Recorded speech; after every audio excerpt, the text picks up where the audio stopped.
Welcome back for another deep dive. We love getting into the nitty-gritty of these opening lines. Yeah, those first impressions, they can really make or break a book, I think. Absolutely. And this week we're looking at Alice Walker's Meridian, right? And I have to say, this opening line is really striking. I was pretty hooked immediately. Oh, yeah, for sure. So it is Truman Held drove through the Black University campus like a man who was expecting to be murdered any second. Wow. Yeah. So just off the bat, my first impression, I'm kind of like pulled into this world.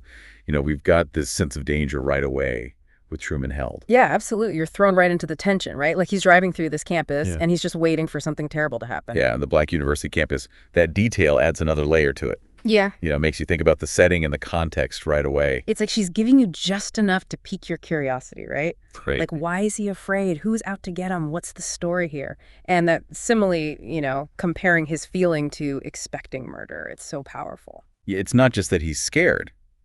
It's that he's expecting violence and death. Exactly. It raises the stakes immediately. So do you think this line, does it make for a great opening, or is it just kind of like an attention grabber?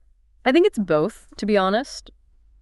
It definitely grabs your attention, but it also does a lot more than that. Like you said, it hints at these bigger themes, right? Right. Racial tension, violence, the whole atmosphere of the campus and the time period, it's all there in that one sentence. So it's not just about the immediate danger, it's about setting the stage for the whole story. Yeah, exactly. And it also establishes Truman Held's character right away. We know he's someone living under a lot of pressure. So thinking about the rest of the novel, does this kind of feeling of unease and potential conflict, does that continue, or is this line kind of like a red herring? Oh, no, it definitely carries through. The whole book is steeped in this sense of struggle and the search for identity and belonging. Really? So it's not misleading. It's like a promise to the reader. Exactly. It's like Walker saying, listen, this is the world. We're entering a world where danger and uncertainty are always present. Interesting. And those themes are all connected to that opening line. That's really cool. It's like a microcosm of the whole novel. Yeah, I think so. So what do you think it is about this line that makes it stick with you? I mean, beyond just the tension and the fear, is there something about the way it's written that makes it so effective?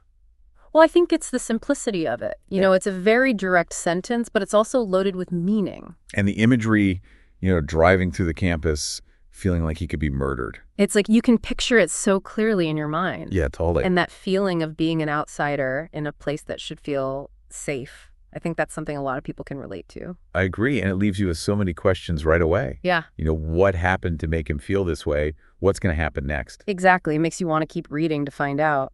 So to wrap things up, I think we can both agree that this opening line from Meridian, it's pretty darn effective. Definitely. It's memorable. It's thought-provoking.